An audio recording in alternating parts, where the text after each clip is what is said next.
इसमें देखो क्या होता है, पैकेजिंग प्रोकैरियोट्स में कैसी होती है। आपको पता चल गया कि प्रोकैरियोट्स में न्यूक्लियस वेल डिफाइंड नहीं होता, तो जो डीएनए कहाँ पर होता है, न्यूक्लियोइड में। पैकेजिंग कैसे, बहुत सिंपल है, इसमें इतना कोई कॉम्प्लेक्स नहीं है कि जो डीएनए होता है वो नेगेटिवली चार्ज होता है, और डीएनए किसके साथ कॉइल करता है, एक पॉजिटिवली चार्ज प्रोटीन के साथ। कौन सा प्रोटीन होता है इसमें, याद रखना आपने, नॉन हिस्टोन प्रोटीन। प्रोकैरियोट्स में नॉन हिस्टोन प्रोटीन, मान लो ये एक स्फेरिकल नॉन हिस्टोन प्रोटीन था, इसके साथ कौन कॉइल कर रहा है, डीएनए कर रहा है। जब ये कॉइलिंग करता है तो ऐसे क्या बनते हैं, लार्ज लूप्स बनते हैं। कहां पर बनते हैं, न्यूक्लियोइड में। ये क्या था, ये तो था बेसिक सा prokaryote of DNA in packaging of DNA in prokaryotes. Next हम करते हैं packaging of DNA in eukaryotes. अब आप इसमें देखो, सबसे पहले आपको याद रखना है, जो प्रोटीन है दो टाइप के होते हैं, एक होता है हिस्टोन प्रोटीन, एक होता है नॉन हिस्टोन प्रोटीन। जो दोनों प्रोटीन है पॉजिटिवली चार्ज होते हैं। अब यूकैरियोट्स में क्या अलग बात है, आपको ज्यादातर questions packaging of DNA eukaryotes में आते हैं, उसमें आपको पूछ सकते हैं न्यूक्लियोसोम के बारे में।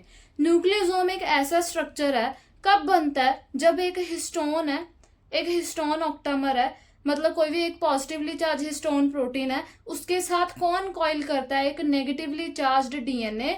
ठीक है, एक negatively charged DNA coils with histone octamer. Histone octamer मतलब कि ऐसे हिस्टोन के ना 8 मॉलिक्यूल्स थे, 8 हिस्टोन प्रोटीन्स थे, जो कि उन्होंने एक कॉमन हिस्टोन प्रोटीन बना दिया। तो एक हिस्टोन ऑक्टामर के साथ कॉइलिंग कौन करता है, negatively charged DNA. Positive histone octamer coils with negatively charge DNA, उस स्ट्रक्चर को हम क्या बोलते हैं, न्यूक्लियोसोम। और इसमें एक और इंपॉर्टेंट चीज है, जो ये प्रोटीन है, सॉरी, ये जो डीएनए है नेगेटिव चार्ज, इसको हम प्लग कैसे करते हैं, मतलब एक फिक्स पॉइंट पर, मतलब जैसे क्लिप होता है ना, किसी के साथ हम अटैच करते हैं, तो ये जो डीएनए है इसको किसके साथ प्लग किया जाता है, H1 हिस्टोन। बाहर एक ऐसे एक हिस्टोन बना होता है जिसको हम बोलते हैं H1 हिस्टोन। तो ये क्या था, पूरा एक न्यूक्लियोसोम का आपका स्ट्रक्चर था। आपको केस बेस्ड स्टडी में भी आ सकता है, या आपको डायरेक्टली डायग्राम बनाने को भी आ सकता है, तो आपने ये याद रखना है। ठीक है, अब एक और बात इंपॉर्टेंट है, आपको पता होना चाहिए कि जो इतने पोर्शन में जितना भी डीएनए है, आपको पता है ह्यूमन सेल में, डिप्लॉयड सेल में कितने बेस पेयर होते हैं, total 6.6 into 10⁻⁹ base pair. But इसका मतलब ये थोड़ा है कि एक ही प्रोटीन में सभी बेस पेयर को ऑयल कर रहे हो। इस पर्टिकुलर न्यूक्लियोसोम में कितने अप्रॉक्स बेस पेयर होते हैं, कितने होते हैं, 200 बेस पेयर।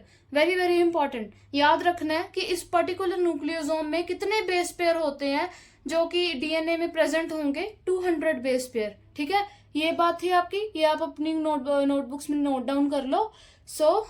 नेक्स्ट है इसका, सबसे पहला स्टेप हमने कर लिया, यानी न्यूक्लियोसोम बनता है कि जब प्रोटीन के साथ डीएनए कॉइल करता है। ये पैकेजिंग इतने में खत्म नहीं होती, आगे अब सेकंड स्टेप आता है। ऐसे बहुत सारे प्रोटीन होते हैं, 1 2 3 4 5 अनलिमिटेड नंबर ऑफ प्रोटीन्स होंगे जिसके side by side DNA coil करता है। ऐसे ना एक चेन बन जाती है जिसको हम बोलते हैं थ्रेड लाइक स्ट्रक्चर, क्रोमेटिन। मतलब एक प्रोटीन था, उसके साथ डीएनए ने कॉइल करा, फिर नेक्स्ट प्रोटीन आया, उसके साथ डीएनए ने कॉइल करा, फिर नेक्स्ट प्रोटीन आया, उसके साथ डीएनए ने कॉइल करा। ऐसे करते करते आपके पास एक थ्रेड लाइक स्ट्रक्चर मिलता है जिसको हम बोलते हैं क्रोमेटिन, या क्रोमेटिन फाइबर्स भी बोलते हैं। और ये अगर आप माइक्रोस्कोप में देखोगे ना, तो आपको ऐसे कुछ दिखेगा, जैसे ना बीच बीच में कोई बीड्स लाइक आपको दिखता है, बीड्स देन नॉर्मल बीड्स, मतलब बीड्स ऑन स्ट्रिंग की तरह, उस फॉर्म में आपको क्या है, क्रोमेटिन दिखता है। ये था आपका सेकेंड स्टेप। थर्ड स्टेप आता है पैकेजिंग में। अब इस स्टेप में देखो क्या हो रहा है, क्रोमेटिन फाइबर बनता है। कि जब ये क्रोमेटिन था, पहले तो क्या था, एक धागे की फॉर्म में था जिसमें बीड्स लगे हुए थे। फिर क्या कहते हैं, इतने सारे धागे जो होते हैं, स्ट्रिंग्स होते हैं, वो एक साथ क्या करते हैं, पैकेज कर जाते हैं, जिसकी वजह से आपके पास एक टफ टफ थ्रेड्स मिलता है जिसको हम बोलते हैं क्रोमेटिन फाइबर्स। क्रोमेटिन होता है एक सिंपल थ्रेड जिसमें बीड्स लगे हैं। क्रोमेटिन फाइबर होता है कि जो बहुत सारे थ्रेड्स होते हैं वो क्लस्टर बनाते हैं, टफ्ट बनाते हैं, और क्या बना जाते हैं, क्रोमेटिन फाइबर। तो ये था थर्ड स्टेप। फोर्थ स्टेप आता है पैकेजिंग में। अब ये जो क्रोमेटिन फाइबर है, फर्दर कॉइलिंग करेंगे, इतनी ज्यादा कॉइलिंग करेंगे, सुपर कॉइलिंग करते हैं, जिसकी वजह से आपके पास एक कंडेंस स्ट्रक्चर मिलता है, इतना सारा डेंस स्ट्रक्चर मिलता है जिसको हम बोलते हैं क्रोमोसोम। ये होता है क्रोमोसोम, मतलब इतना सारा पतला सा थ्रेड था, फिर क्लस्टर ऑफ थ्रेड्स बनाता है, फिर उससे आगे फिर से कॉइलिंग करता है, सुपर कॉइलिंग करता है, और आपके पास एक डेंस स्ट्रक्चर मिलता है क्रोमोसोम। कौन सी स्टेज में मिलता है? मेटाफेज की स्टेज में। अब एक इंपॉर्टेंट पॉइंट है नॉन हिस्टोन क्रोमोसोमल प्रोटीन, ये क्या होते हैं? अगर आपने क्या करनी है, एक क्रोमोसोम को या एक क्रोमेटिन फाइबर को एक हायर लेवल में पैकेजिंग करनी है, इतनी डेंस लेवल में आपने पैकेजिंग करनी है, तो उसके लिए आपको क्या चाहिए?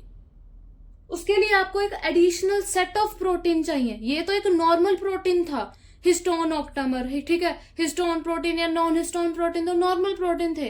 बट अगर आपने एक हाई लेवल में उसकी पैकेजिंग करनी है क्रोमेटिन फाइबर की, तो उसके लिए जो एडिशनल सेट ऑफ प्रोटीन होता चाहिए होता है, वो होता है NHC, non histone chromosomal protein. तो इस प्रोटीन का क्या नाम है? इसको करेक्ट कर लेना, क्रोमोसोमल, CHROMOSOMAL,